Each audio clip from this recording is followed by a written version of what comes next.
And welcome to Death Valley, South Carolina on a chilly April afternoon. We welcome you to the 2022 Orange and White Spring Game here in Clemson. Dabo Swinney, DJ Uiagalelei and company back in action as we get you set, locked and loaded for this fall and college football's return.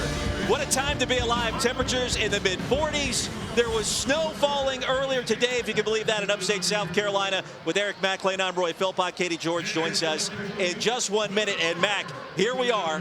What a scene already we've seen this afternoon in Clemson. That's right, Roy, man. Is it Christmas in April? I mean, it's freezing cold down here. I love it, man. As you said, had a little snow coming down, but what a great opportunity. It's spring. It's football. We're going to see these Clemson Tigers and a really nice snapshot of who they're going to be this upcoming season. Yeah, that's what it's all about. We take you back to last season, and for Clemson, hey, the Tigers didn't start the way that they wanted to. A 4-3 beginning after an early season loss to Georgia at Bank of America Stadium. That 4-3 start was actually the worst since 2010, but good news, of course, late as Clemson rebounded with 6 straight dubs to close down the year. That is 11 straight campaigns winning double-digit games. And Eric, everybody has their eyes set on the quarterback position here this afternoon, starting with DJ Uiagalelei. That's right, Roy. When you see this young man, he's changed his body. He looks great. Really what I want to see today is just the fluidity. I want to see how he moves. Has he improved that way, whether it's escaping the pocket? We're not hitting the quarterback today, but just how he's moving, getting out in space, and, of course, that throwing motion. It's got to improve, and I think he's done that this spring. All eyes also on the backup, Cade Klubnik, the #1 dual-threat quarterback in the country from Austin's Westlake High School down in Texas. And Mac, early returns are this guy's gotten it done in spring ball. Man, the gunslinger from Texas, a lot of praise for this young man. And when you look body type, you look side by side, he looks just like Deshaun Watson. It's scary to look like that, but I want to confirm that's exactly what I think when I see this young man. He's accurate, and he's best. He's most dangerous when he's creating when chaos is around him. Cade Klubnik, DJ Uiagalelei, the spotlight shining brightly on this Saturday afternoon. The rules look like this. First half is going to remind you of what you typically see on a fall Saturday here at Memorial Stadium. The second half will start with a running clock beginning at the 3rd series after both the orange and white team get a touch. You've got special teams, Mac, but we know you're not here to watch the special teams today, buddy. You want to see what's happening at quarterback and in the trenches a little bit, right? Man, there's no doubt about it. And what's going to be a little bit unique about this game, Roy, is Clemson's still dealing with a ton of injuries from the season. I mean, this was a very unique thing that happened to the Tigers that I can't remember in my time as a player and just before as a fan. Clemson's never faced this. So a lot of guys today going to get that opportunity. But as you mentioned, it's all about the quarterback battle, man. To see these two guys, and I don't even know if we want to call it that quite yet, but just to see these two young men on separate teams leading their respective teams trying to get a big victory. We will have Dabo Swinney mic'd up in short order as well. You're going to hear running commentary from Coach in his 14th season here in Tigertown coming up in just a few minutes, and we're just about set, ready to go, Mac. And I'm curious to hear what his take is in real time, in addition to yours and Katie's, just on everything that's going to transpire the next 2 hours. Yeah, that's right, man. I think, again, when you look at this game, when you look at what is this for, it's a glorified practice. I mean, that's what we're doing. We just have a bunch of fans and TV here, and you want to see how guys are going to execute. I mean, you had all this time leading up to this. I think it's 15, 16 practices. Now let's go out and perform. Now let's go out and show what have you done as a player, the work that you've put in, and it's going to be a lot of fun. DJU, they call him, 15 starts. Cade Klubnik reported to campus for the first time in January. You're going to get your first look at #2 in purple. And, of course, quarterbacks cannot be hit today. So, Mac, that's good news to try to keep everybody healthy. But here's the other thing. We said coming into the show, 46 degrees. It feels like 35 with the breeze blowing down there on the playing surface. You just saw the Boston College game. It's 11 degrees warmer in Beantown right now than in upstate South Carolina. You try to explain that to me. Hey, man, I don't know, but I love it. Like I said, I prayed for this day. I didn't want to be sweating down here trying to keep up with the Energizer Bunny that is Coach Dabo Swinney. I want to see you doing wind sprints. No. I want to see you getting after it. You better be following Coach for all 2 hours and just get after it like you used to. Hey, he's here. He's mic'd up, baby. Let's go. We're back in the valley. That's right, baby. I feel like it's November, but we're here. This is good practice. This is Eric McClain weather right here. That's right. Big O Will. That's right. So, I mean, you're kind of getting the ACC championship, a January bowl game practice right here with this weather. Look at here. Little Christian Wilkins, Austin Bryant. Talk to us about that. Why are these guys back? What are they doing today? So they're the honorary head coaches today. And we got a bunch of guys, man. Isaiah and T and saw Shaq Lawson. Man, just a ton of guys here. But they just, they love Clemson. They come back every year. And so Christian wanted to be the first pick. He wanted to get first pick. He chose the orange team. He never won a spring game, so there's a lot on the line for him today. And then Austin Bryant never lost a spring game. Wow. So this should be an interesting deal. There's a rumor out there that if Christian loses today, he will have lost more spring games than real games in his career. I think that's accurate. That's unbelievable. Here we go, Coach Wilkins. Let's go. Energy will not be an issue today with correct. The two of you mic'd up on the field. Coach, great to have you on the broadcast. Thank you for joining us, too. Yeah, Bill Pot. Good to have you back in Clemson, man. Hey, we appreciate it. We appreciate it. Well, it should be a ton of fun. We'll hear from Katie George in a minute. Coach, what are you looking forward to the most today in front of this great crowd on hand? Roy, he is currently coaching up right now. As we're going to experience this throughout the broadcast, he's working. All right, I'm coaching him up on the kicker. Hey, I want both of you to kick, and then who's going to be the live guy? All right, you kick. Hey, both of you going to kick, and then you'll be live, okay? Hey, two kickers. Sit still. Kick, and then we'll go live on Casper. So, Roy, we heard there's going to be a lot of kicking today. We're punting, we're kicking, we're figuring special teams out. Phil Maffa back deep to receive the kick. He's had a great spring from everything that we've heard, and then you're going to see a lot of fair catches, rightfully so, right? All right, here we go. We're gonna make all the kicks fair caught today because we're a little thin, as we talked about. We got a lot of guys out, so they're gonna have to play a lot of snaps. But we're still gonna work on our drops and our fits. We're gonna work on our covering and our waggling and our hands, our speed zone. All right, we'll take the ball right there. How'd you like to tackle big Phil Maffa on a kick return? My goodness. It's a lot of mass, Roy, coming right at you. I mean, he's had a great spring from everything we've heard. Now, keep in mind, with the injuries that Coach referenced, no Will Shipley today, no Kobe Pace. There's still some guys banged up from the end of last year, but also they're making sure everybody's getting healthy here at the end of spring ball. So our first look now at DJ Uiagalelei.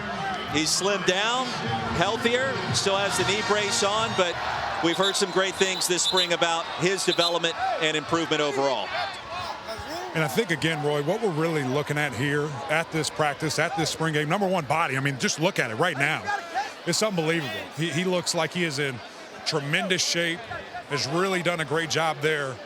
And now we just want to see, how does he move with it? What does he do with this new body? Maffa in the backfield, flanking DJ Uiagalelei. Orange versus white. I think we're going to be assigned which team we're actually supporting here the most between Mac and I at some point in the broadcast. Play action on first down and incomplete, trying to spot Troy Stellato, who is a player that a lot of people are high on, as we check in with Katie George for the first time too. As a bipartisan member of this crew, I think it's only fair that we assign EMAC and you, Roy, certain teams. Best man wins, okay? So EMAC, how do you feel about taking the white team? Roy, take the orange team. See how it plays out. I'm all in with that. That's a fantastic pick, Katie. We got a little screen right here, Mac. All right, right there, a little jailbreak. Nice job right there, good. All right, he's reading the end on that. It's a double screen. Go either way with that.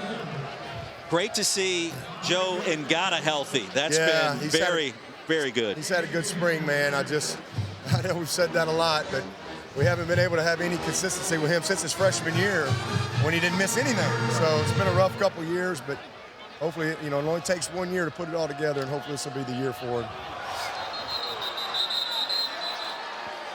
So we might deal with this a little bit today. I mean, you've got some guys in here that probably aren't going to get much playing time in the season. That's my man Colin Sadler, so he's a true high school senior. And he's having to start today because Mac's out. And number 50.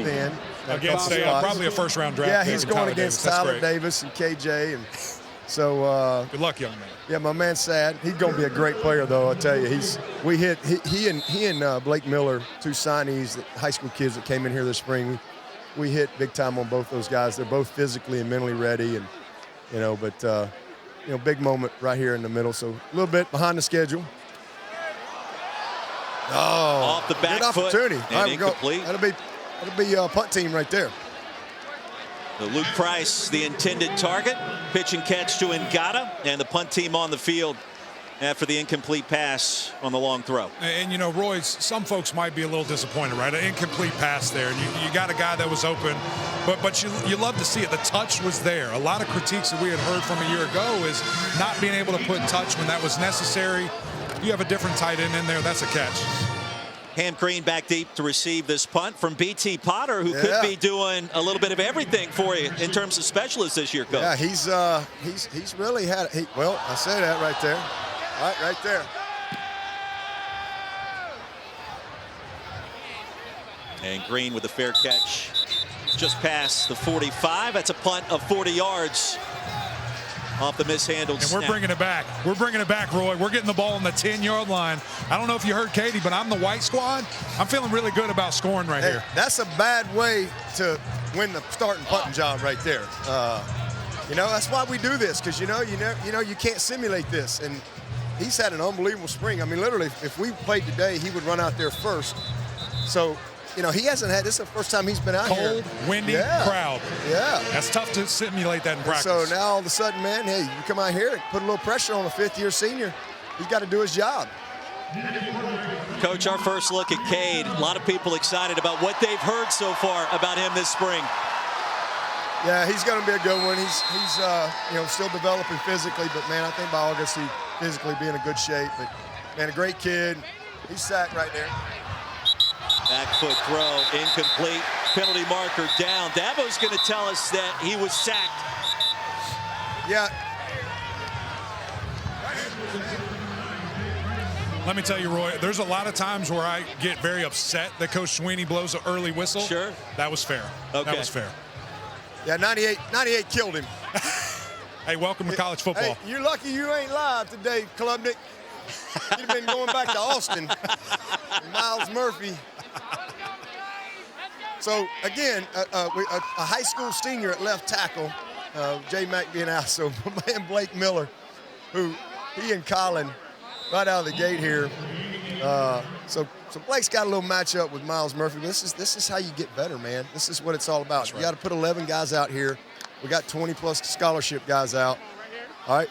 Nice job right there. Got a little bit of it back. That's good. Look at that quick release, Roy. Dakari Collins with the reception. I see Quadzilla in the backfield back there too, Coach. Yeah, big Dominique. He'll be a fun guy to watch. And, but what you love is, so Blake has an issue right there, and then he comes right back, and he held his own against Miles right there. So he's from Strongville, Ohio. You love linemen from Strongville, Ohio. No question. That 78 looks pretty good, too. He and Colin are both physically ready. They're as strong as some of the seniors. It's amazing. All right, he's down right there. That ain't going to work. Good job, Miles. See, and Coach, it's interesting. What do you do? You're going to pitch it? Because Miles is going to get it. You pitch that. He's that quick. He puts Cade in a tough spot. A young kid. He's one of those guys that has the speed and length to kind of take both away if you don't attack it the right way. Right. You can't let him play both. So Jonathan White's on for the field goal. Coach? Pretty good defensive stand right there. I think so. I thought we were getting the touchdown, and they stopped him, man. 29-yard effort from the left hash officially. White's a junior out of Charleston, South Carolina. And the right-footed place White's kick. got a field goal out of it. Puts White team on the board. An early advantage. 3-0 here in Death Valley. That's on Potter. That's on Potter right there. A little bit of a high snap. That's on Potter.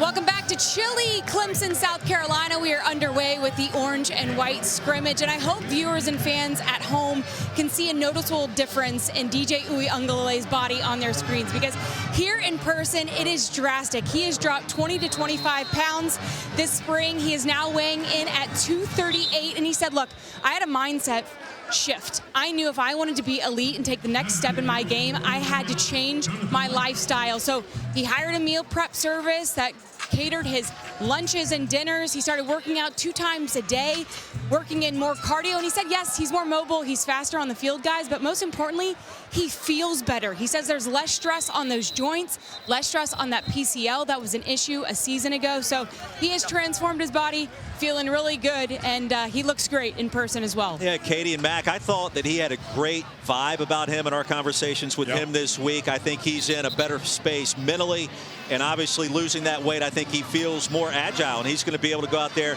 and do some different things in year 2 compared to what we saw last year in his first season as a starter. That's right, Roy. And it's going to be hard to tell in this game, right? Again, he's not live. He's not, being hit, so you're not going to see that escapability necessarily. But just how smooth is he if he is on the run when he is rolling out? Maffa, the running back. Second possession for number 5 in purple, DJ Uiagalelei. They're going to dial up some pressure from the white team on first down. Inside give. No real estate available. Sacked all the way back at the 20. That was David Cody breaking through for a loss of 5, and the ball popped out late, too. We got an official. He's down by the head man. The ruling on the field, the runner was down. Second down.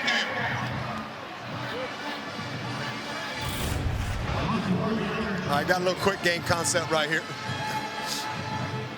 He's got an isolation route back here, and he's got the concept, the quick game concept right here. All right, he likes it right there. Oh, knocked down by the linebacker. Good job. That's Jeremiah Trotter. I was going to say, how about Trotter? Yeah, man. He's just going to be a sophomore.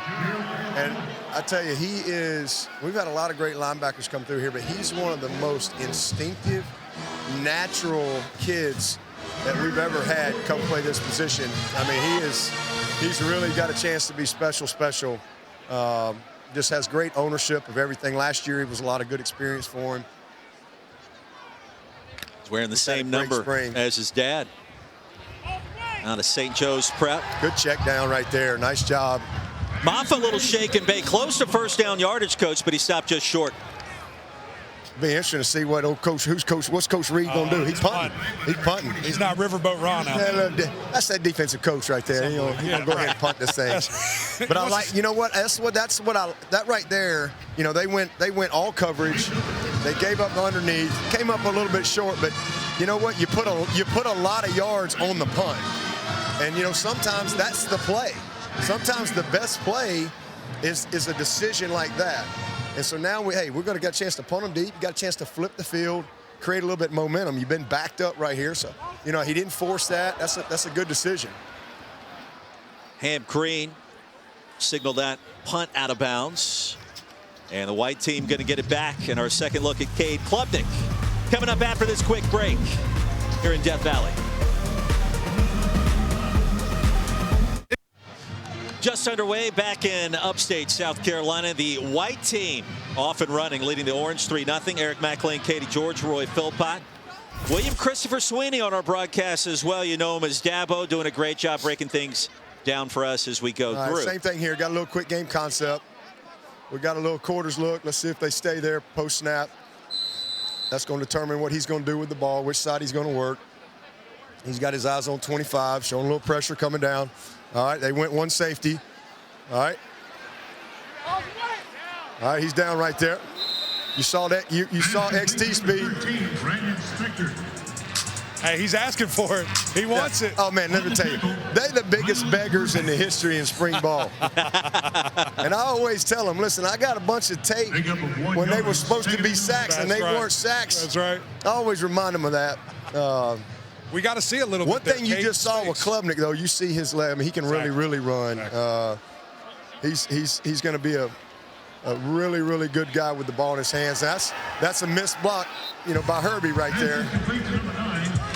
That's a true freshman, guys. Let me tell you something. Pride has delivered all spring long. Doesn't look like a true freshman out here, Roy.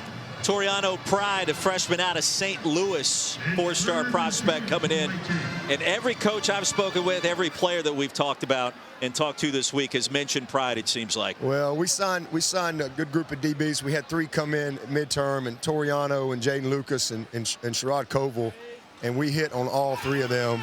All 3 of them have a chance to really be special. There's Xavier Thomas showing up right there. That'd be punt team right there. Coach, one thing that's so interesting, X-Men, you look at the stats last year, nothing that jumps off the screen. You watch the tape, that man impacted the game every single play. Yeah, and you know, the other thing you love about Xavier Thomas is his maturity over the years, his self-awareness. You know, he got like a, 4th round grade, 3rd, 4th round grade. He's already got his degree, and he's like, Coach, I'm not ready, and I'm better than that. That's and right. For him to want to come back and improve his stock and to be willing to do what it's going to take, I'm really proud of him and his maturity and his just growth as a man as well as a player. Coach, we've got 4 drives. We're still looking for a first down. What do you want to see next? I'd like to see a drive offensively. Well, when your defense is so good, you make it difficult. But you know what? This defense, it even split up, and we only got 3 scholarship corners playing in this game today. So, just good to see the D-line assert themselves right out of the gate. That's going to be the group that's going to lead the way this year. And, they'll settle in. Everybody's a little excited. It's fun to have this type of crowd out here. And they'll settle in and make a few plays. Yeah, first time in 3 years after a 46-yard punt. Orange team gets it back. Mac, this is your squad right here. You're looking for them to do something.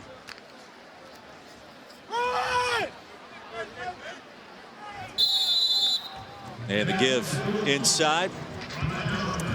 Well, guys, Dabo Sweeney said that Tristan Lee might get his nose bloodied up going against the likes of XT and others. Phil Maffa actually had a bloody nose on the sidelines in between series, so he got bloodied up, but he's all good. They plugged it. Using a little tempo on 2nd down and 8. Left side handoff, stopped at the 19. This is so good for this group, guys. I mean, Tristan Lee, a true freshman. Sadler, a high school kid just getting here mid-year. Trent Howard, a redshirt sophomore. Marcus Tate, still a true freshman, will be a sophomore next year. You got one guy putting them in there, and he's playing a new position, so he's going to get a ton of reps today because he needs all these live reps to get himself ready for the season. But this is great work for these guys and give us a chance to really grow them up a little bit. 3rd down and 5. Uiagalelei, pass incomplete in the flats, trying to spot Drew Sweeney. And again, another incomplete, Roy, but I like what he's doing. I like the movement. That's a play that a year ago, to me, he's dead in the water right there. DJ's taking a sack right there. Great pocket present, gets out in space, and has a chance to make the throw. Last year, the first half of the season, he just took too many sacks, and he really finished well, and that's an area he's improved greatly, just having that internal clock, when I got to get rid of the ball. Extending plays, creating plays, but, when to scramble and just when to throw it away. Because he's got a big arm, and sometimes early part of the year last year, he'd hold on. Another nice punt by BT right here. He's got great hang time. He's got a chance. He really wants to compete for the punting job. He'll have an opportunity to do that when we get back going in the fall. It's a punt of 38 yards. Camp Green with a fair catch. Back to the orange and white game after this.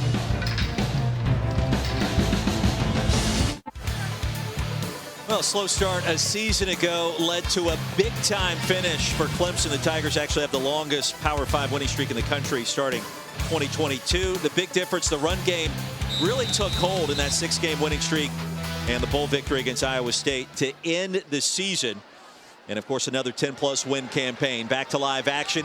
Deep in the backfield, Xavier Thomas with the TFL and a loss of 4 on 1st down. Dominique Thomas just realized he's not at Union College no more. He met the other Thomas. His brother from another mother right there, Xavier Thomas. Man. That's Klubnik on a little zone read and realizing how much quicker it happens. Did he read it okay, or did he read it wrong? I would say he read that wrong. Yeah. You need to pull that. Anytime the read is making the tackle for a loss, that's an indication of the wrong decision. The only thing that he might and the mesh and the ride and there all was those corner things. cat coming off of it too. Yeah. So Yeah. That's it's a okay, quick though. pass, get it out. But who do you want tackling you? Right. Xavier Not Thomas in the Xavier. corner. Yeah, I don't want to get hit by Xavier. So he's got to stay committed to his read right there, and you know, make sure. That's one of those things you look at all the time. Do we have the right amount of ride, and all that stuff? But you know, this I tell you, this number 20, he's a great story. A really neat kid. He's from Alabama, and he's got a chance to help our team. Good job in the pocket right there. Incomplete. I like the opportunity though. I like the opportunity. Jake Brenningstool is going to be a guy that's going to have some one-on-one. He's going to be a real matchup problem as he goes through his career. I love that. I love that opportunity. We'd like to see him put it on top of him a little bit more. He's a big, long kid, but I don't have any problem with the decision there. Jake Brenningstool, a sophomore out of Brentwood, Tennessee. 2 offenses, an 0 for 6 start on 3rd down, but 5 TFLs for the defenses thus far. And Drew Sweeney back deep to receive this punt.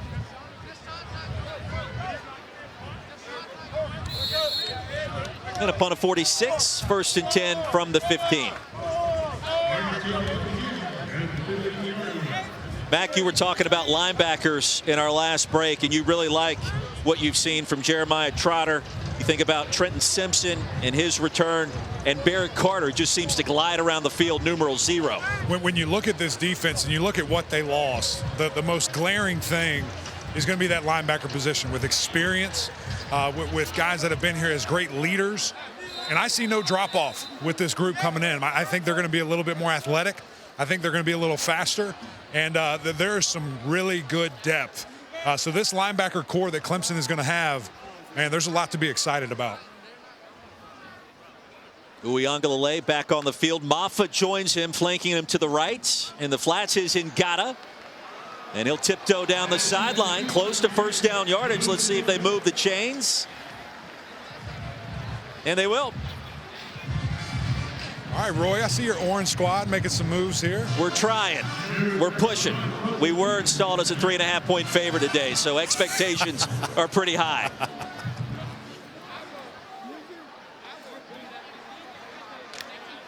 Let's see if that warms up the offense. And Uiagalelei sacked behind the 20. Justin Maskell got back there.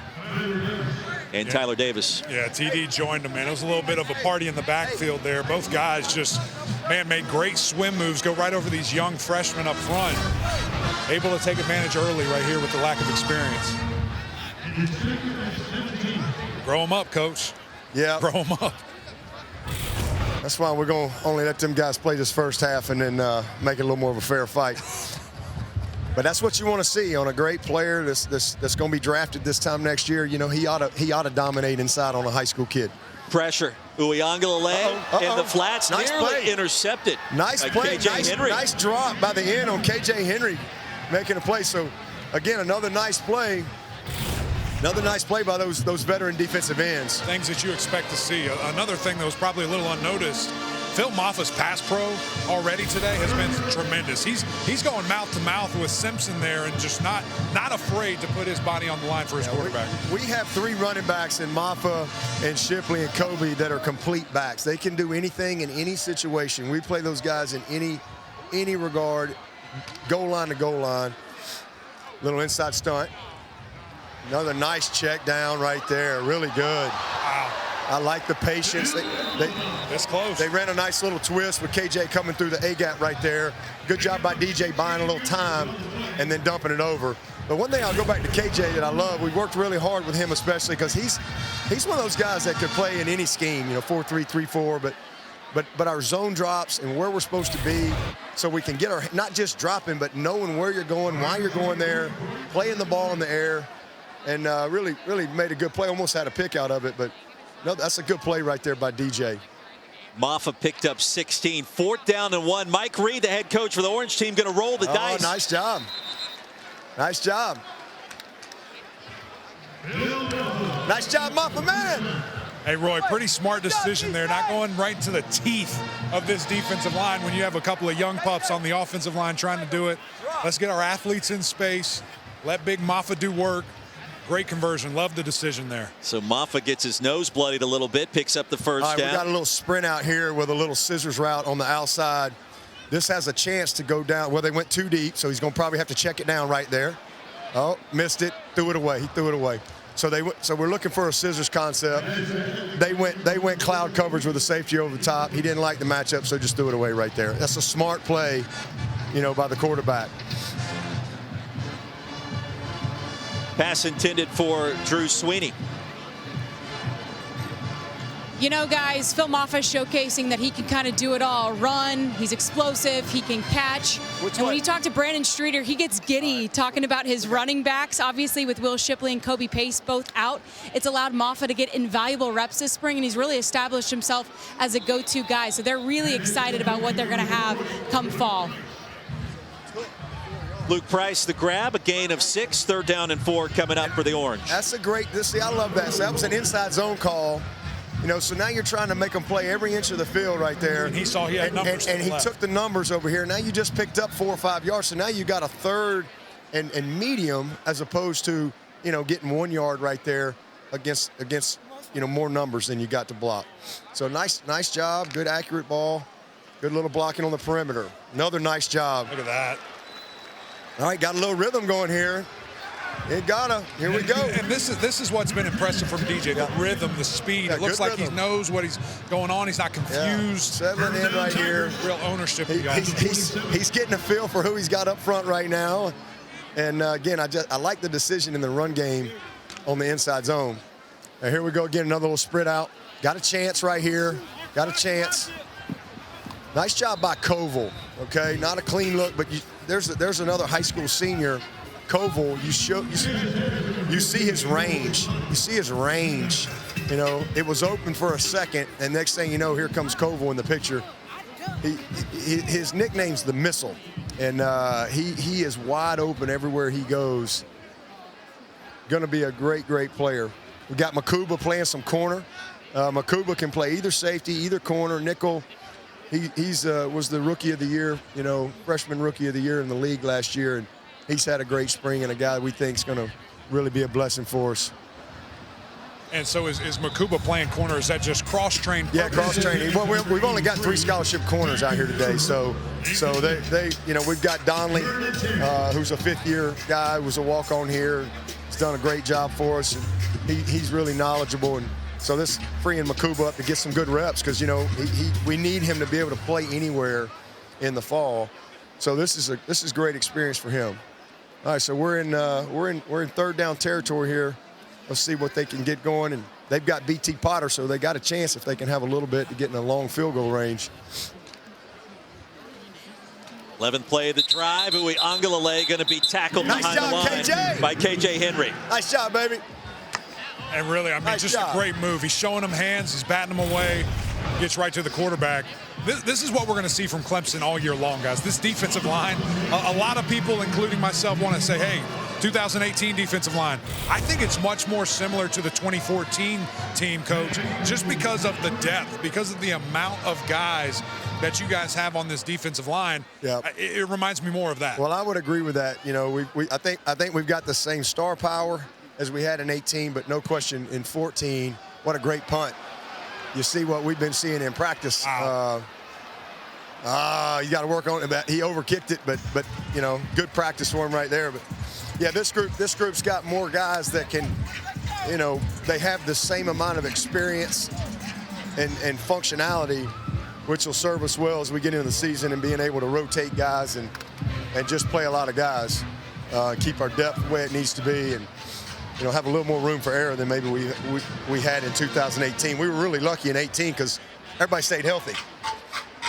Well, that 2014 front four, thinking about Vic Beasley, the Junkyard Dog, Grady Jarrett, some beasts up front back in the day. Shaq Lawson, Yeah. Corey Crawford, Tavares Barnes, DJ Reader, Carlos Watkins, Josh Watson, man. How about Nightmares. Deshaun Williams, who's still playing for the Broncos? I mean, a bunch of dudes, man.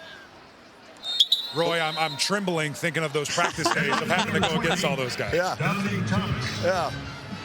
Yeah, I used to tell the coaches, I'd be like, I don't care who you play and when you play them, just roll them in there. I mean, you were rolling Vic with Shaq, 2 first-rounders, and Corey and Tavares, and Kevin Dodd at end, and then you had all them D tackles, man. I mean, how about the mindset of these guys? I mean, is it very similar to 14 where they know, hey, I'm going to go in for 5 plays, and then somebody else who's just as good is coming in? Yes, absolutely. Absolutely. As is completion number 3. Corey Collins with the grab. That's a gain of 10, and Klubnik looked pretty crisp on that toss. Yeah, nice anticipation of the break there. The ball's you should never see that ball in his hands. And as a receiver, you trace the sky with your eyes back to the quarterback, because the ball should be almost there, which it was. So nice job right there. And you know, Dakari Collins, Bo's not able to play today, but both of them had to end up starting for us last year. Yeah, he made a little better decision right there. That's right. He decided he wasn't going to be able to juke him out and turn up on Miles Murphy that time. And a great run, running with power, going through. And I see Barrett Carter at deep safety. I mean, he is a guy that, Coach, I just feel like it's almost Isaiah Simmons-like, where you guys can move him around. He is so much like Isaiah with his diversity, but he's just a lot further ahead than where Isaiah was as a football player. Right. You know, Isaiah redshirted and then a redshirt freshman. This kid started for us at times last year and really can play anywhere. He's a lot like Makuba in that he can play. Barrett could start at Sam Microwell. He could go play safety.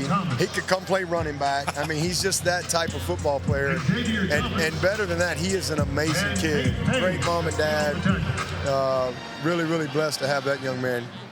And he's the first 0 ever that I know of. You mentioned running back. Are we going to see a power package with him at back? You never know. You never know.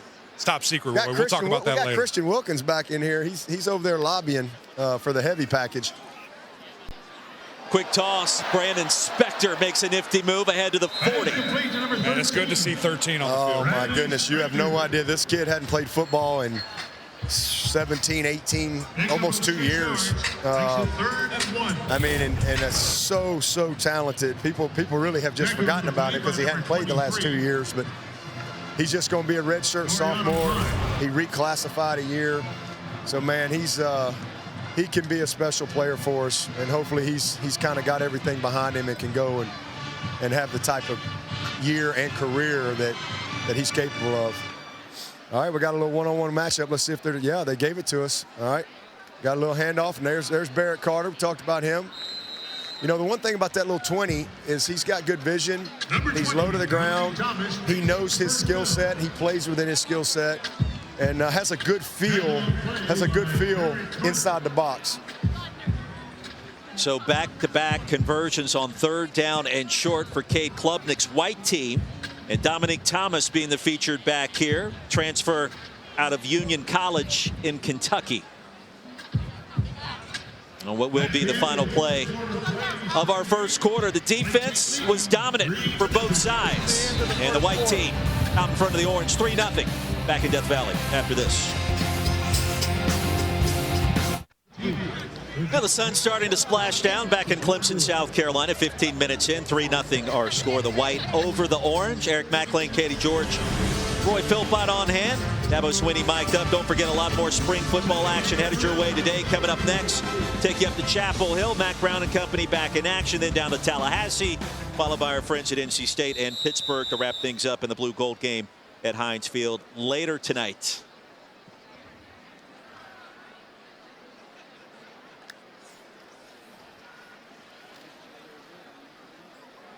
You got the Power Rangers back in town. That's right. As head coaches. Did you expect anything other than a defensive struggle? No, I didn't. When these guys are calling the plays, I mean, my goodness. They're sending it every other down. It's unbelievable. 8 tackles for loss, 3 sacks in the first quarter between the two defenses we've seen. Second down for the white team, and Cade Klubnik, the freshman quarterback out of Austin's Westlake High School. Coach, I'm still not sure he's ever lost a football game in his career. Oh, almost a pick six right there. He was hiding. Oh, man, yeah, you know, I don't know when it was. I know he didn't lose one as a sophomore, junior, and senior, so 3 championships in a row. The kid's a winner and a competitor, and you know, it's great, man. And DJ was the same way coming out of high school, coming out of Bosco, man. you know, you just got guys that know how to win, and they love to win, and they're competitive. Oh, got Peyton Page. They got him. Coach Easton ain't going to be happy with that. Physically, he looks great, though. Oh, my gosh. I mean, let me tell you, goodness. Peyton Page has made a move. He was a true freshman last year, and this kid has really, really made a move for us. He's come on. He's had a great spring. He looks amazing. He was like, you know, 390 when he got here, and he's just learned how to take care of the greatest asset he's got, and that's his body. Really, really proud of him in the spring that he's had. But it looks like he got a quick yank on that one. Levante Bentley almost had the pick six. Third down for the white team. More movement up front. And Klubnik will sling it down. You got Wiggins, Coach. There's Nate Wiggins. Yep. You saw his length right there and his ball skills. That's what he can do. It's a good looking. Is that first down on offside right there? That's Root. So is Cade right? We can't hear from here. You might know. Is he manipulating the snap count or guys? So he's drawing that on purpose. Yeah, hard count. Offside. Defense. Number 90. That 5-yard penalty results in a first down. It was actually 33. I'm not letting 90 get called out. It was 33. Ruka Roro wrote No question. So 90, if your parents are listening, we know it wasn't you, buddy. Back in plus territory for the freshman Cade Klubnik.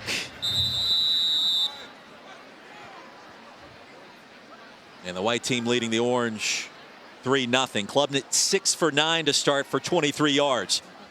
Time to throw, surveys, and fires. That pass is caught for a big gainer. First big play of the afternoon. Jake Brenningstool picks up 22.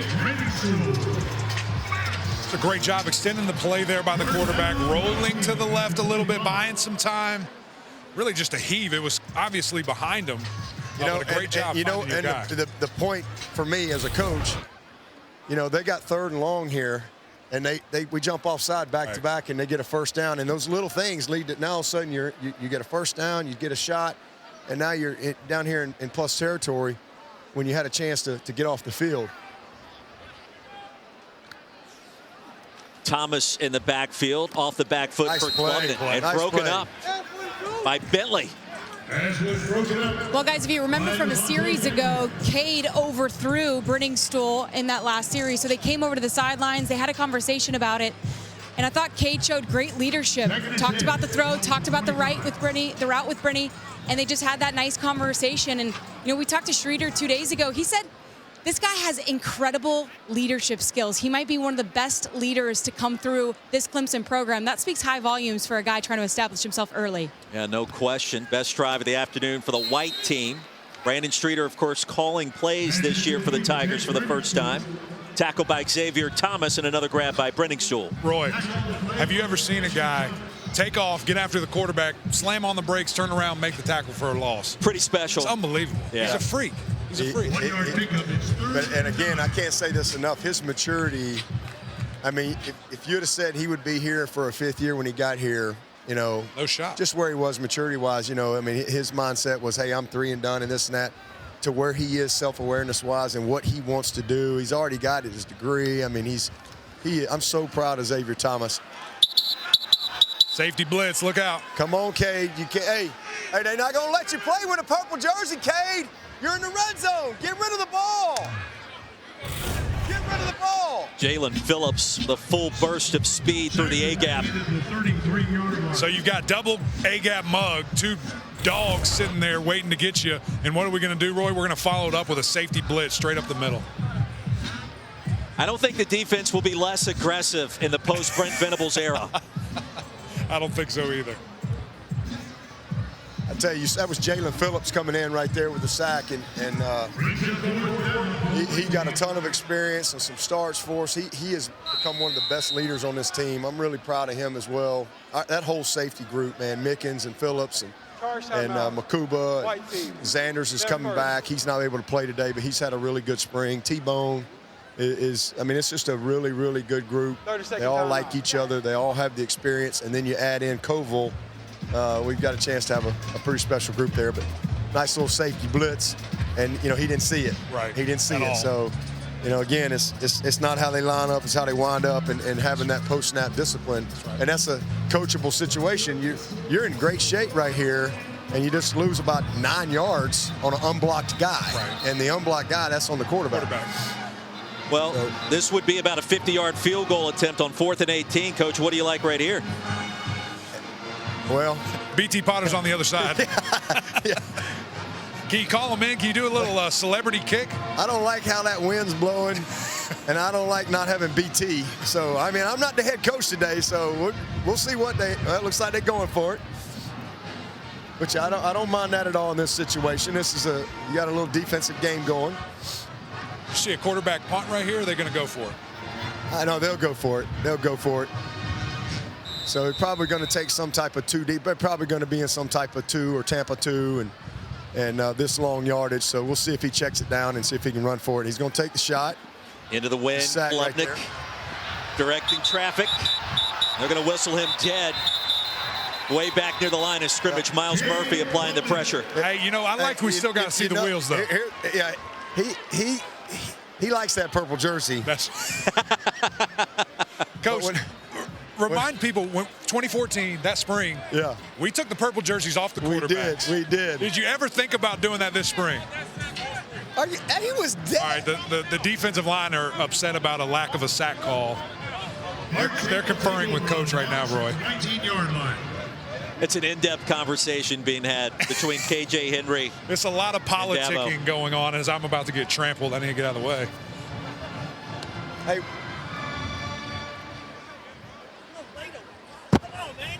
Oh, they're getting after him big, Roy.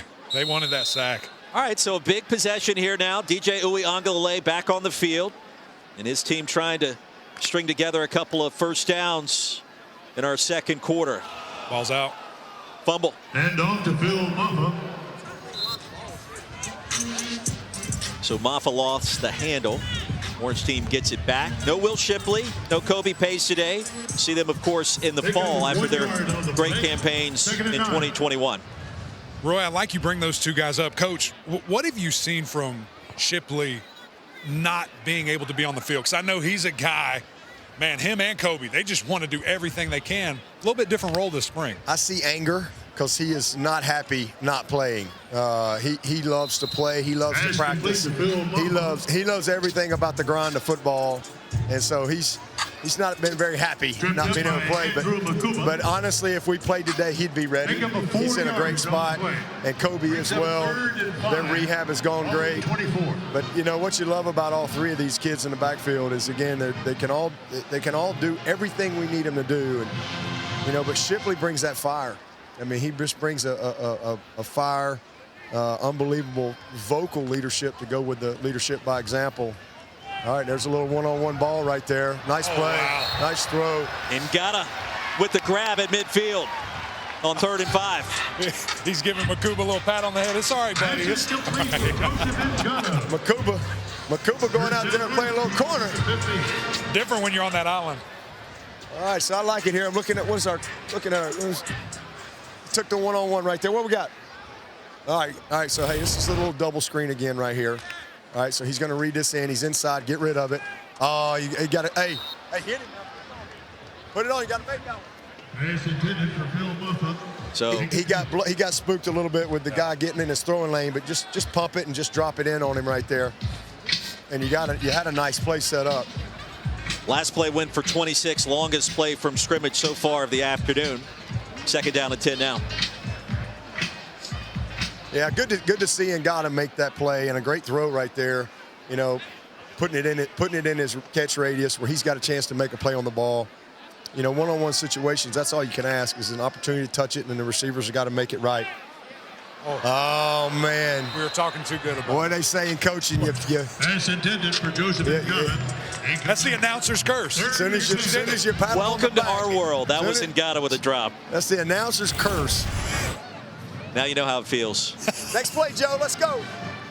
You know, and really, you know, that's a classic example of he knew he had space, and so now he doesn't finish it with his eyes because he was more thinking about running with it after the catch because he knew he had some opportunity to run with it, and then all of a sudden you don't finish it with your eyes, and that's where balls are dropped. Balls aren't dropped with your hands. Balls are dropped with your eyes. kids drop balls. The last 12 inches of the flight of the ball is where balls are dropped, because especially easy plays, because they take their eyes off of it right there at the last second, and that's what you get. So you always got to finish it with your eyes. You got to finish it with your eyes. So missed opportunity for the Orange, because they had an opportunity on the screen, and then that's going to be a first down right there. Back to a one-on-one time, maybe more if he makes him miss. So Trotter brings down Maffa on the sidearm delivery by Uwe Angalale. 4th down and 5, and the punt team back on the field. Coach, are you comfortable with BT Potter handling all of the kicking duties? Is that something you've ever done before? I have not, but you know, this guy can do anything. I mean, he's shown this spring. I mean, I think he was 94% this spring on about 58 competitive kicks, and he obviously can kick off. But he wanted to add this to his toolkit, you know. So proud of him. So ask me that Labor Day night. Good start for BT Potter and for the white team. 3-0 our score in Clemson.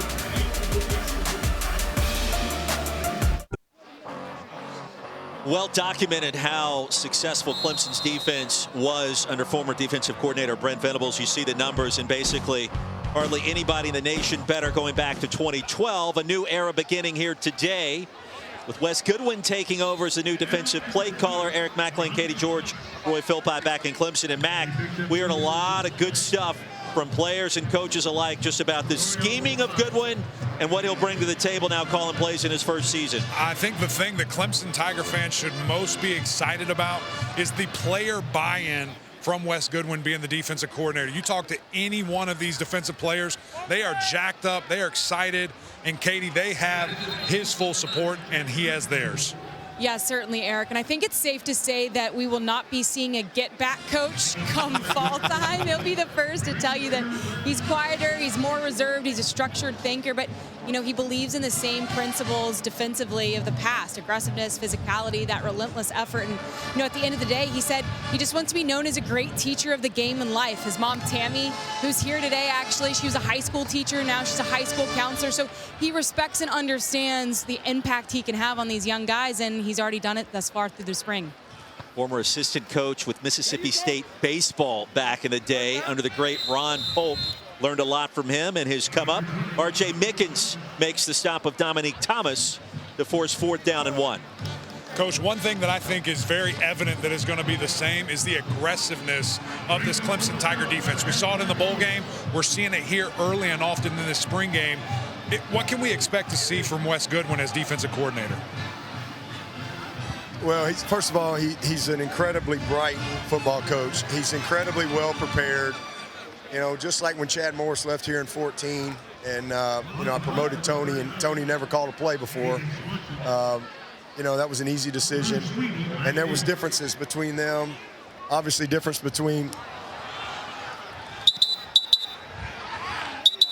Uh-oh.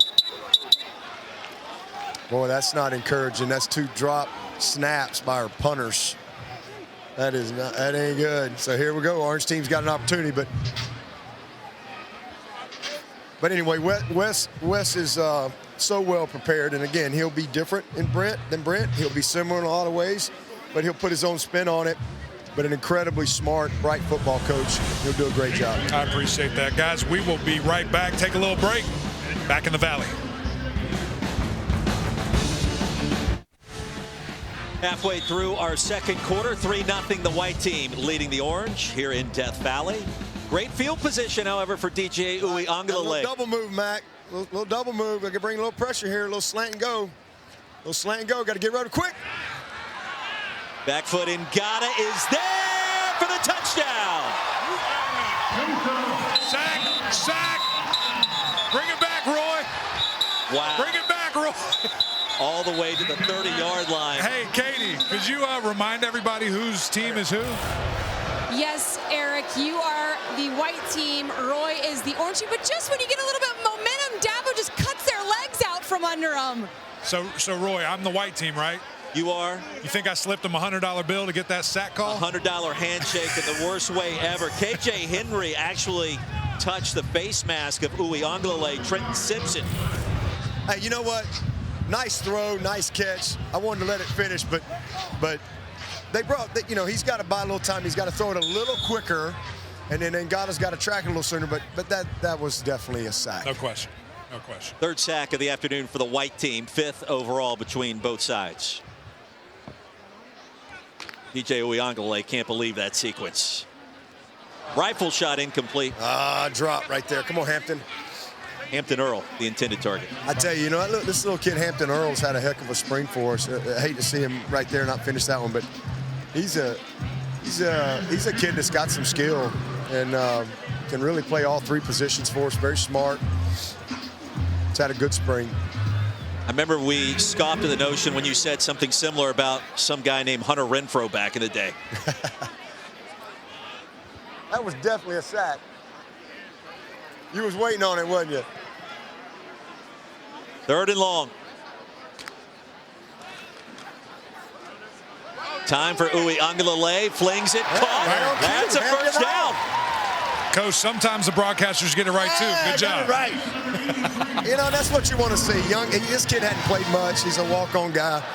And, you know, you get an environment like this and you drop an easy one. Good to see him come back and finish a nice play. And great job by DJ right there. Yeah, escaping the pocket, extending the play. That's 23 yards on 3rd down and 20. Not bad. Still in search of this game's first touchdown. Uiagalelei, awkward throwing motion with the pressure, incomplete. But he got it away, Roy. Not a sack. That, again, when I just think back of last year, I think he's getting hit right there. I don't think he's getting rid of that ball. So I know a lot of people, they want to see the completions. They want to see the big, you know, nice plays. But the little things like that, that matters. Heavy pressure from Simpson. 2nd and goal.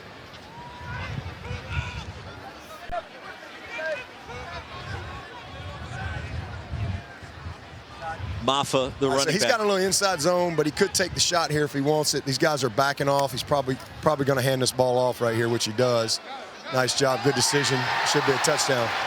Good decision right there. He had the option to throw the ball there. And again, that's stuff people don't know. All right, and he makes the right decision, and now we score a touchdown. You know, sometimes quarterbacks want to do too much, and they play outside of the system, and next thing you know, you got an incomplete right there. But great recognition and seeing the technique of the defender and making the right decision with the run game. It's really good. Maffa, the touchdown, and the orange team, Eric McLean, out in front of the white. Deal with it. What a spring for Phil Maffa. Potter on for the point after. Without Will Shipley, Kobe Pace, he's been the featured back. He has responded. 10 touches, 48 yards, and the first touchdown of the afternoon for Phil Maffa, the sophomore from Loganville, Georgia, down there at Grayson High School as we step aside in Clemson.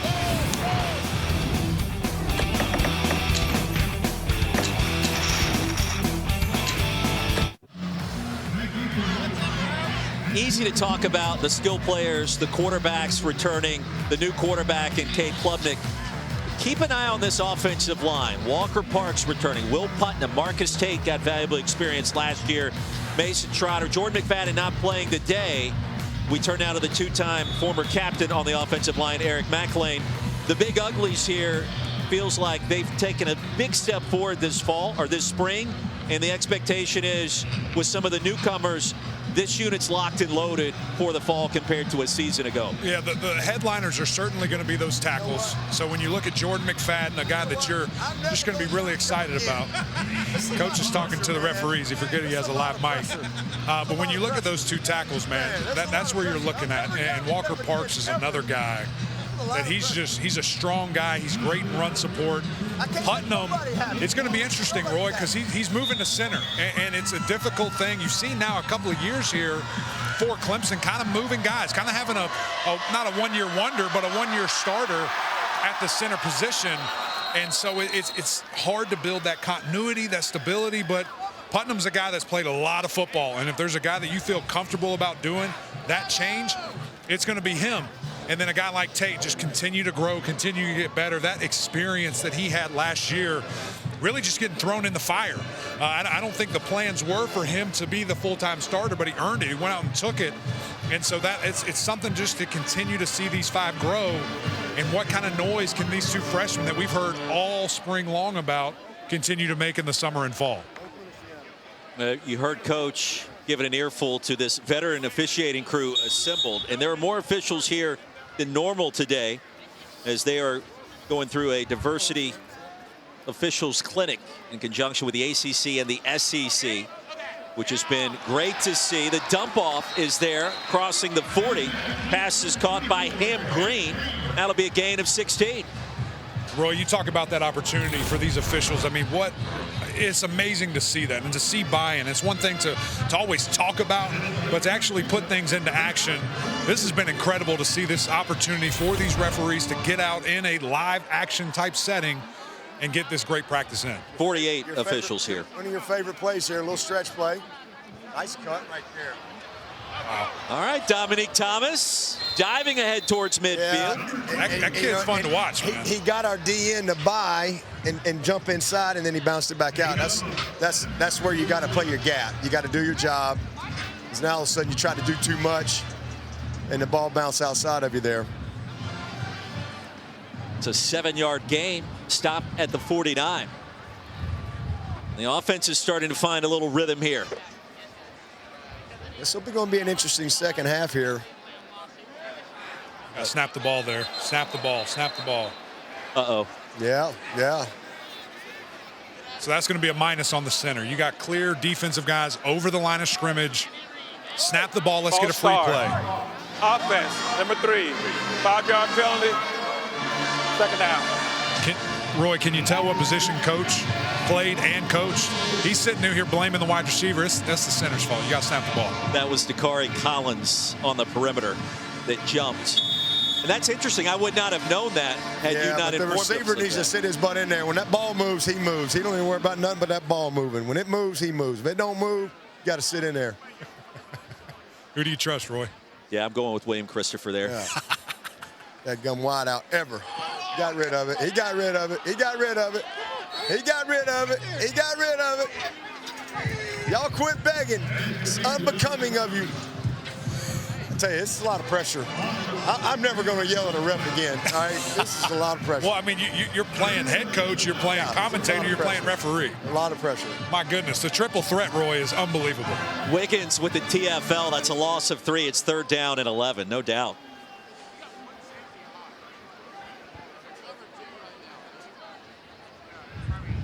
Klubnik, quarterback, a freshman, number 1 dual threat quarterback in the country by ESPN. Flings it, caught. Nice ball, but nice play by Toriano too. Really good job of just not letting it get anything else right there. 9-yard pickup for Spector. Now listen, that's great. That's a great tackle. I hear you. It's a big time. I mean, it's 4th down. You know. He's on the opposite hash and just threw a comeback. There's guys in the NFL that are not making that throw, Roy. Great throw. It's unbelievable. But for it to not get another yard, you know, on a high school senior corner right there in this environment is really impressive. All right, so it looks like they're gonna gamble a little bit right here. Let's see if they double hard count him. He's got to watch this clock. Oh, they're offside. Yeah, they outsmarted themselves. All right, so now they're going to have to punt it. Hey, Kate! Hey! Got to handle that clock. False start. Offense, number 54. 5-yard penalty, 4th So down. a little inside the helmet for you guys right here. So Cade saw the clock getting low. He's trying to go to the center saying, hey, we're going. Center doesn't hear him. Center thinks it's still a hard count. We've got offsides, false start on the offense. That was a teaching moment here in the annual Orange and White game. We've seen a lot of those for both sides so far today. 7-3, the Orange leading the White. A low-scoring affair. Just over 4 minutes remaining in our first half, and that punt caroms in the end zone.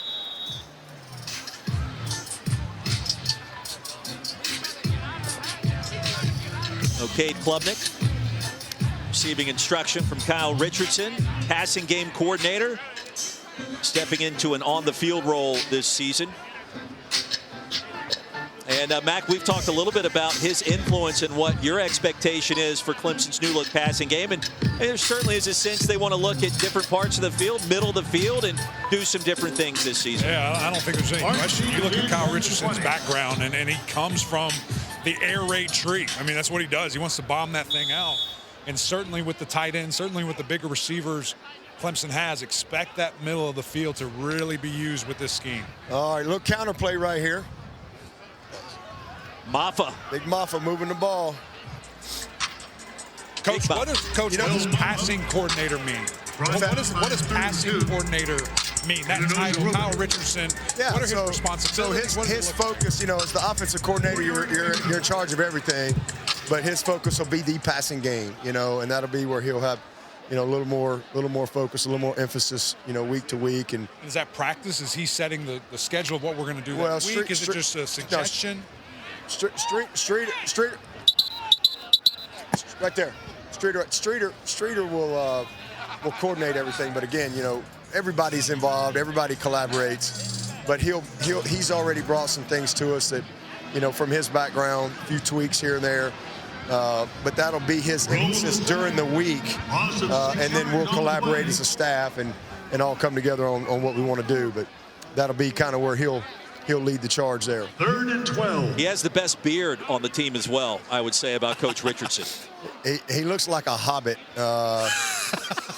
you know, from some cave in I don't even know where Hobbit land is. Wow. There's Maffa again. You know, this kid's 230. You see how smooth he is? He's got great hips, great vision. And we look at everything with a silver lining. Do you expect he would have been able to take these strides if Shipley, if Pace were out here taking the rep? I mean, he's been the guy all spring. No, because, just simply because, you know, we were going to redshirt him, and then all of a sudden we had to kind of pull it off latter part. So he didn't really – he had some big moments and some plays, but he didn't get the chance to kind of be the guy like Kobe and Shipley did. So this has been great for him, his development. And I'm telling you, these three guys – they are elite players, but they are amazing young men and just young people, and they're great friends. They're great teammates. It's going to be a lot of fun over these next few years. Unbelievable. I mean, it really is. I mean, you know, Phil and Shipley are roommates. They're best friends. Kobe was 1 year ahead of them and one of the sweetest kids you'll ever meet. I mean, they're all three just amazing guys. And then to have C.J. Spiller coaching them, I mean, I think that room led the team in GPA. Wow. It's just a great group of people, and it'll be a lot of fun to see them put it all together this year with confidence and experience. Here comes Cade Klubnik. He's completed his last 5 passes, 75% completion percentage to start, including 8 of his last 10. Well, we've got minute 53, a little 2-minute drive right here.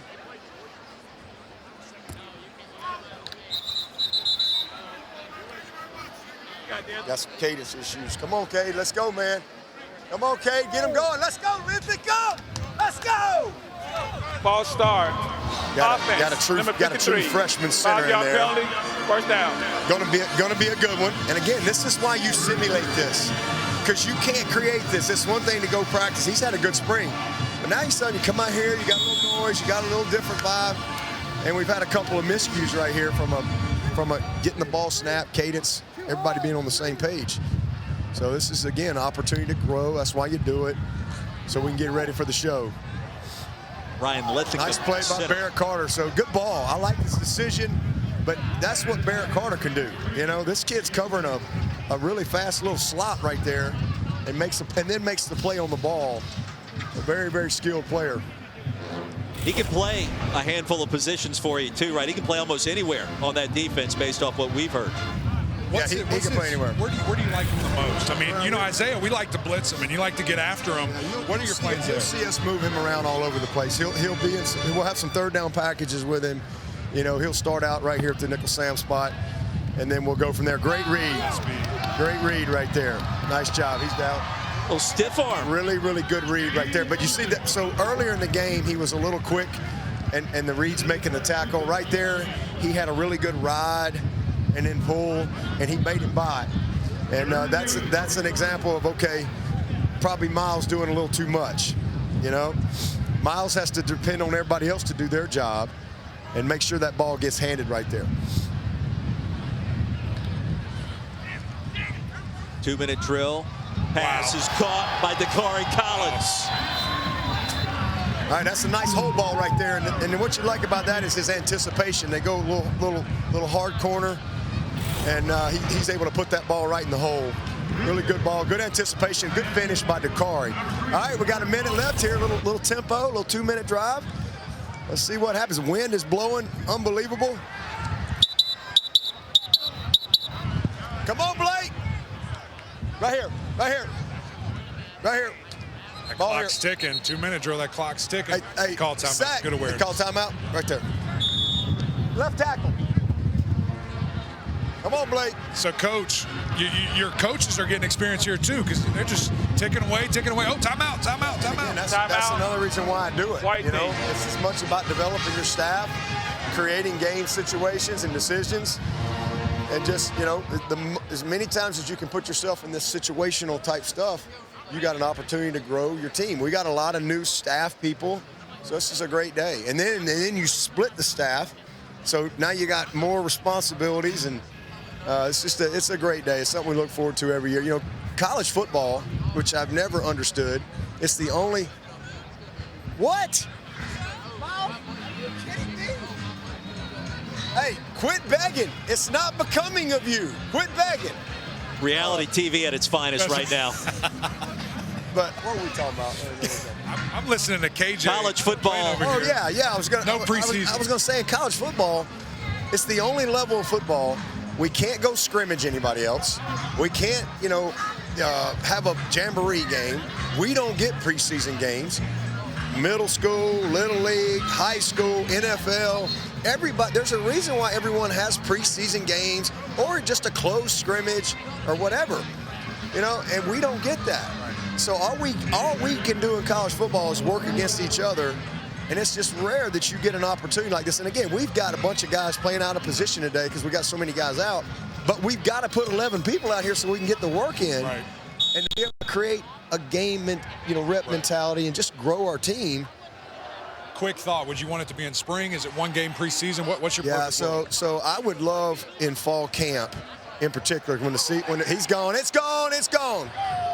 I would love in fall camp for us to be able to bring another team into practice where or have a preseason game, because again, and you get to fall camp and you're getting in the season, all you can do is scrimmage against each other. Every kid on the team is yours. Anybody grabs an ankle, he's one of your guys. And so to be able to cut your exposure down to 50% instead of 100% and get what you need to do competitively to get ready to play, that's why it's done that way at every level except college. I've never understood that, but maybe one of these days. Sounds like a future college football commissioner to me right there, Mac. He'd do it. 3rd and 19, here comes pressure and another sack of Klubnik, and that was Miles he's gotta Murphy. Get rid of it. He's not used to seeing guys that can run 4.5 and weigh 265. I might just let you hit him one time, Miles. Wake him up. Just to bring him to life. 8 sacks between both sides, 4 for Timeout. each team. He's White going to team. learn. It's like we opened up at Wake Forest in the pandemic. Trevor, and he spent, nobody's touched him all camp. And this is the Correction. first drive, Timeout. and he drops Orange back, team. and he drifts, and he Their first drifts, and he timeout drifts, of and the he drifts, and he drifts, and You know who hits him? He Boogie Basham. He forgot. It was like a 20-yard loss. Right. He forgot that he didn't have a purple jersey on, and they could actually sack him. Yeah. And I came over. That's exactly what he said. I said, "What are you doing?" And he's like, "Oh." He's in the Bahamas right now, by the way. Happy anniversary to Trevor. he and Marissa. They're somewhere. Hopefully he's watching this. But he remembers that conversation when he came off the field. And he literally just, forgot he didn't have a purple jersey on. This is like the real deal. My bad, coach. It was an empty stadium. He's got Right. he thinks that, nobody's going to hit him. It's a spring game. Yeah, and then they're picking himself up off the ground, and it's a 20-yard loss. Brushing all the turf pellets off my Yeah. It happens even to the #1 overall pick in the draft. There's a slip of the brain. Yeah, wherever he is working on his flip-flop tan lines right now in the Bahamas. You know, We should all be so lucky on a day like today. I hope you're watching this, Trevor. We got some great guys here today, man. We got a lot of guys, you know. Of course, Christian and AB, and T, and Shaq, and Isaiah. We got a bunch of former players in town.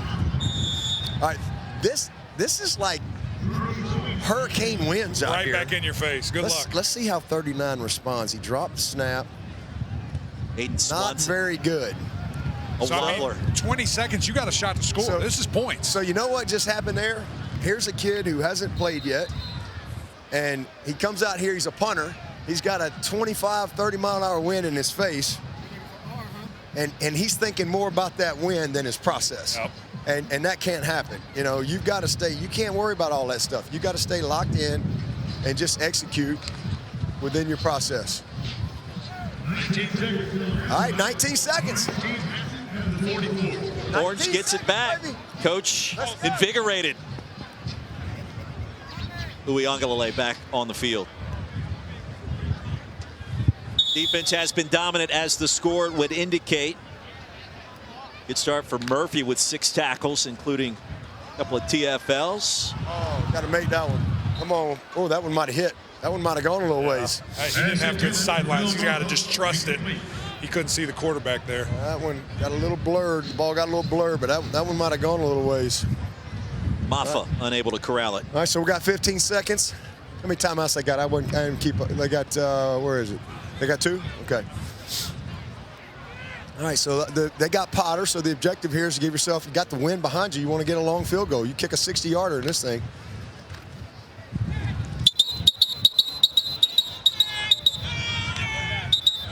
Come on, Marcus Tate. Come on, Marcus.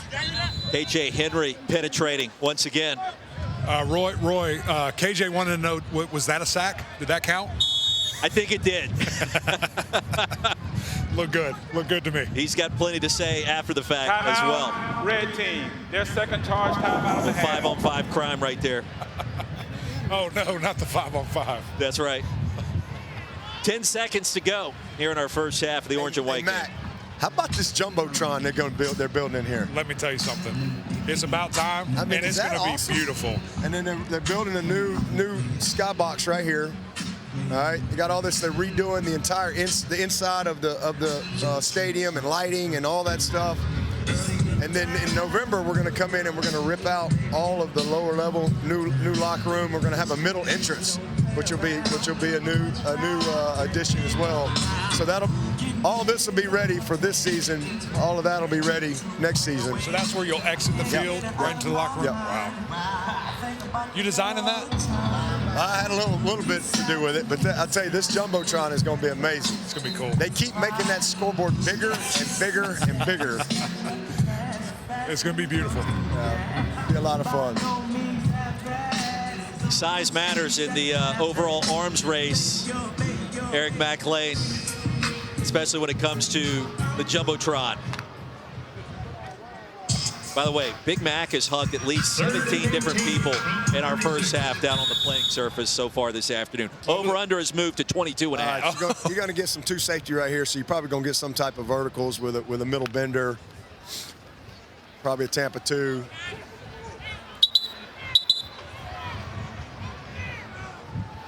He's saying incomplete. That was a sack, Roy. That looked incomplete, but it was close. Henry by himself with 3.5 sacks in our first half. Could be the final play, but very eventful first 2 quarters here, Eric.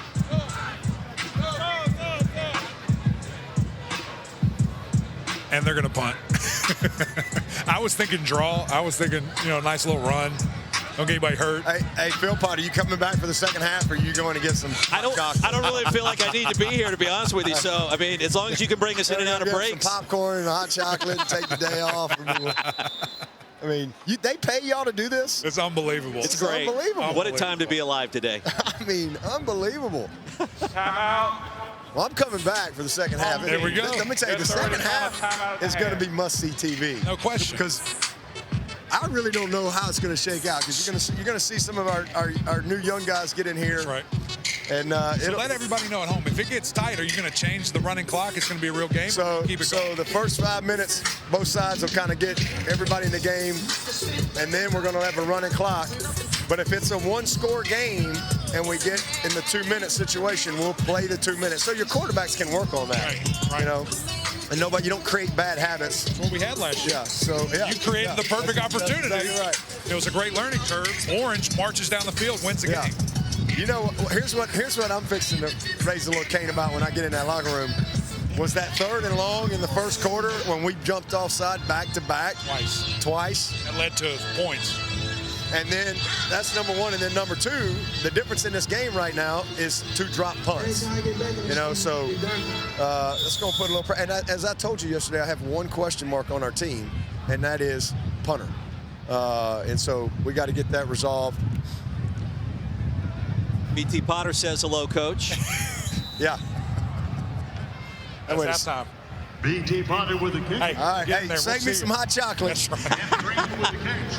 We'll send it down there as well as the rest of our promotional reads for Coach Sweeney in our second half. Defense is the story thus far. TFLs, sacks, KJ Henry, 16 tackles for loss overall, 9 sacks between the two sides here at the annual Orange and White game. Katie has Mike Reed. Katie. Coach Reed, low-scoring first half there, but great job holding them to just a field goal. What do you think of the defensive performance? Defense is doing a good job. We've got some miscues, some false starts, offsides. We just got to clean the mistakes up, and we'll be fine. Phil Moffa gets into the end zone. What do you want to see offensively moving forward? Just be consistent. You know, just give us positive yardage. Don't take any sacks, and no mental mistakes. Thank you for the time. Thank you. Pressure mounting on the head coach of the Orange team, Mike Reed. You could feel the tension in his responses there on those outstanding questions from Katie George. Halftime coming up. Don't go anywhere. We are back with much more in Death Valley after this.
Well, that'll get the juices flowing here in mid-April. Great to see Nick Eason back in Tigertown, a Clemson legend.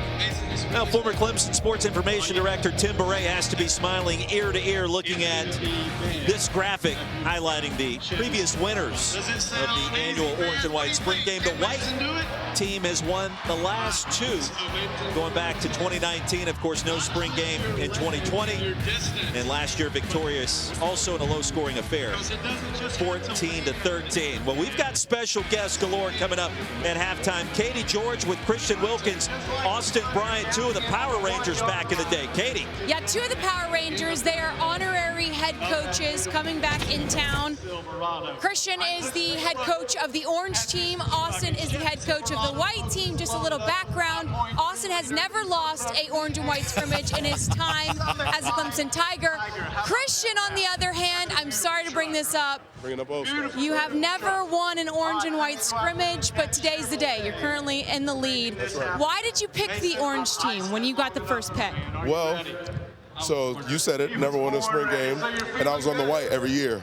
So there was a little bit of, I was thinking about just, right, a little PTSD. So I was like, we're going Orange today. Try to switch it up. Hopefully it's the right decision. I mean, we're looking all right.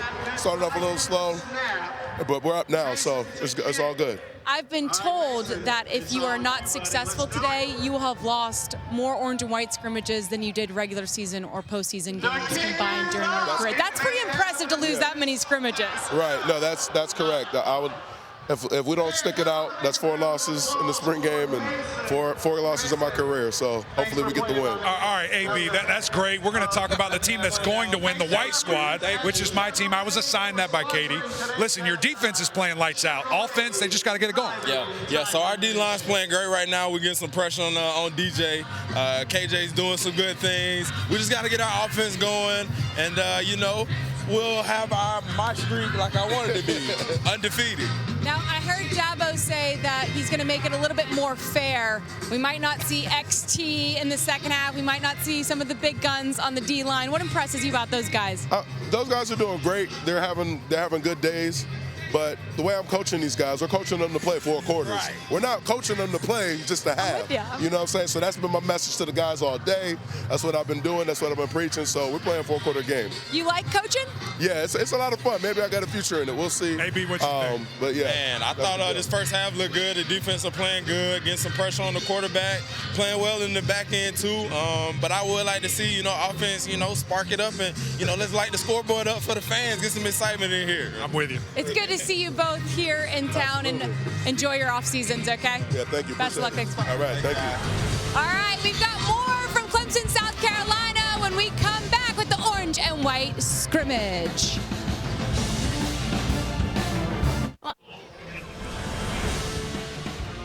Halftime continues back in Death Valley. The orange leading the white 7-3 in a defensive slugfest. Eric McLean, Katie George, Roy Philpott back here on ACC Network. A look at our first half highlights. And Mac, DJ Uiagalelei, 10 of 24 through the air for 116 yards. You thought that they would throw it a bunch. He did. Really enjoy seeing DJ being able to stretch out the pocket. That mobility was such a key thing that we discussed early in this game, and that's what we've seen from him. When you see Cade Klubnik doing the same thing, I mean, for this to be his first live action bullets, handling it very well, the adversity, the accuracy is still there, and of course we've been able to see a little bit of the wheels from Cade as well. The freshman signal caller, 13 of 19 through the air for 93 yards in our first 2 quarters. Halftime continues back in Clemson right after this quick break.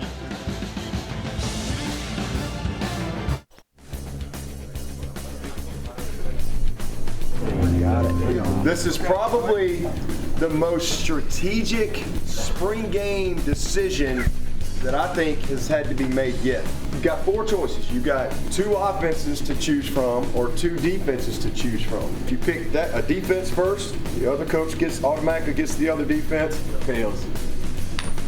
Okay, who are you going with? Defensive A. Defense A. That was not a good move.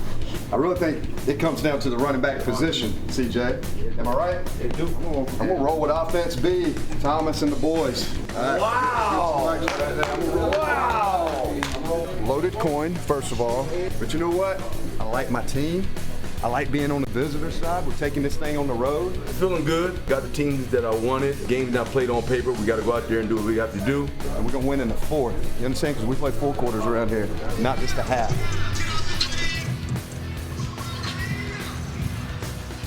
Now the pressure on fully the shoulders of Kyle Richardson, head coach of the white team, Mike Reed, head coach of the orange team, stepping into these big-time roles for the annual orange and white spring game. Eric McLean, Katie George, Roy Philpott. You will hear from Kyle Richardson in just 1 minute. Overall thoughts, Big Mac, with what we saw in the first 2 quarters. I mean, the defense, the defensive line, Miles Murphy, KJ Henry, we know what they're capable of. They were going against some younger players on the offensive line, and like Coach Sweeney told us in that first half, the end result was kind of expected. That's absolutely right. When you see who these guys are going against, just the injuries that, Clemson is currently facing at the offensive line position, this D-line's feasting, and that's what we expected to see. I think another thing that's interesting to see is the continued aggressive approach from Clemson defensively.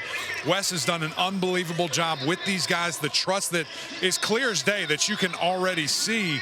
It's just really impressive, and it's going to continue to grow as the season goes on. Our conversations with Wes Goodwin, the new defensive coordinator here this week. He's just 37 years of age. Xavier Thomas, you heard from Katie in our first half, he called Coach Goodwin a genius in the way that he schemes it up and just his ability to break down film.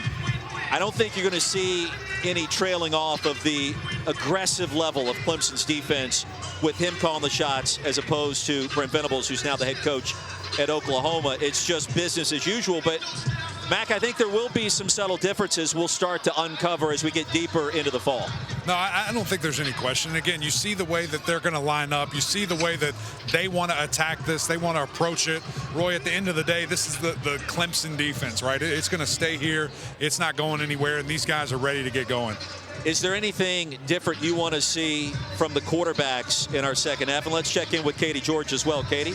Well, I thought it was interesting, guys, when we were having our meetings with the coaching staff and a couple players. Xavier Thomas said that he wanted to come back in part because he wants to make these improvements, and yes, he wants to raise his draft stock, but more importantly because he had a conversation with Wes Goodwin and he saw how he was going to run things defensively.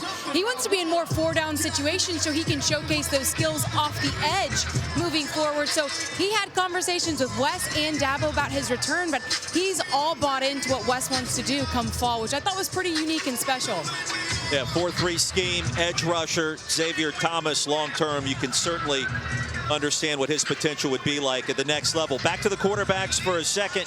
Anything you want to see differently from Cade Klubnik or from DJ Uiagalelei in this second half? Really just to continue to see them growing, to continue to understand the offense, get the ball out quickly. Again, when you're facing this pass rush, when you're facing this dominant of a defense, you have to make quicker decisions. You got to get the ball out, whether that's throwing it away or finding a guy faster. So again, the mobility we've seen, just process things a little bit quicker with this dynamic defense. Well, the sun's starting to poke out. Temperatures warming up a little bit.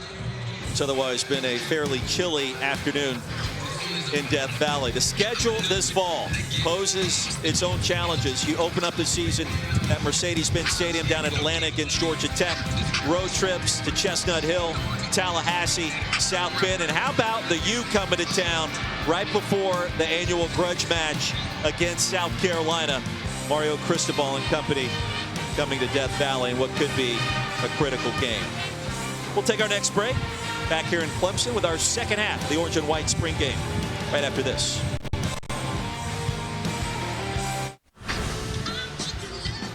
Seven to 3, start of our third quarter, back inside Memorial Stadium. Katie George, Eric McLean, and Roy Philpott bringing you the action as the temperatures start to warm up. What's been a defensive affair thus far. PFL, sacks, Miles Murphy, KJ Henry, some of those familiar stars on Clemson's front four having standout spring games thus far. And Mac, we'll see what the second half looks like coming up right about now. The thing you want to see again is these young guys continue to grow. A lot of guys going to get some big-time opportunities in this second half. We heard from Coach. She said, hey, look, they might be sitting out. Some guys might not be full go this second half. A lot more opportunity coming.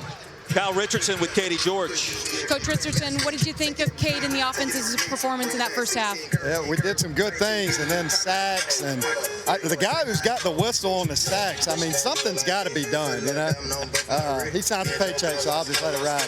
But penalties, and then we had the punt drop that gave them the field position to make a score. But guys are playing hard, and they're getting better, and that's what we're trying to do today. Defensively, what needs to continue? Because that was a good performance. You know, we're doing a good job of putting some pressure on and changing our looks up, and we're playing hard on both sides. But defensively, they just got to keep getting after, and we got to clean up some things on offense to where we can take advantage of some of the field position that we've had. Thanks for the time. Thank y'all. Good stuff from the passing game coordinator for Clemson's offense in 2022, Kyle Richardson.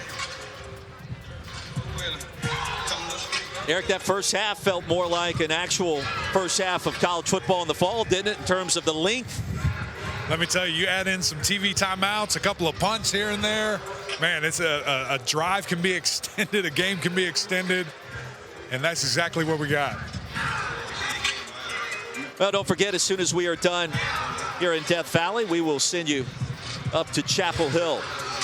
Mac Brown returning to the sidelines of the post-Sam Howell era as the Tar Heel offense looks to get back on track. And in fact, we will send you up there coming up at the top of the hour for the North Carolina spring football game in the Tar Heel States. A jam-packed day on ACC Network. Around the league we go. Started in Boston College, right now in Clemson. And coming up in 5 minutes, we will send you to North Carolina, Florida State, NC State, and Pitt. You'll see those spring games as we get deeper into the evening right here on the ACC Network.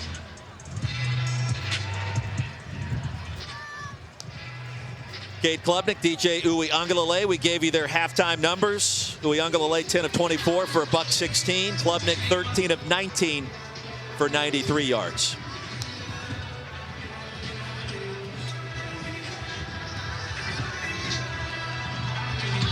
Well, Eric, it'll be a quick toss to Chapel Hill. Some of your final thoughts on kind of what you've seen here today. Obviously, the defense has been the headliner. Yeah, the defense, the talk of the day, and really just to see these guys get after it and to see what you expect actually be delivered.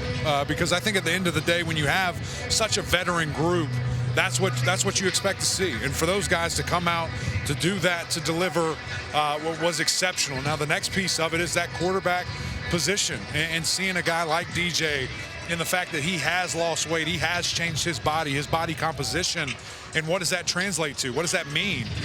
And it's his mobility is big time. I mean, it's continually getting better.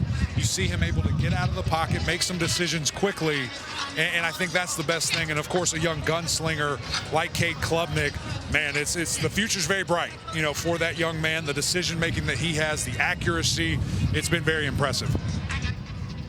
Katie, would like to hear from you on the time that you spent here this week as well, and kind of getting to know DJ Uiagalelei, Xavier Thomas, and talking to both new coordinators. We probably haven't spoken enough about Brandon Streeter and his new role this year, but some final thoughts from you and kind of what you saw and heard this week. Yeah, I thought Brandon Streeter had a glint in his eye. He was almost giddy talking about being the play caller, building that bond with both DJ and Cade.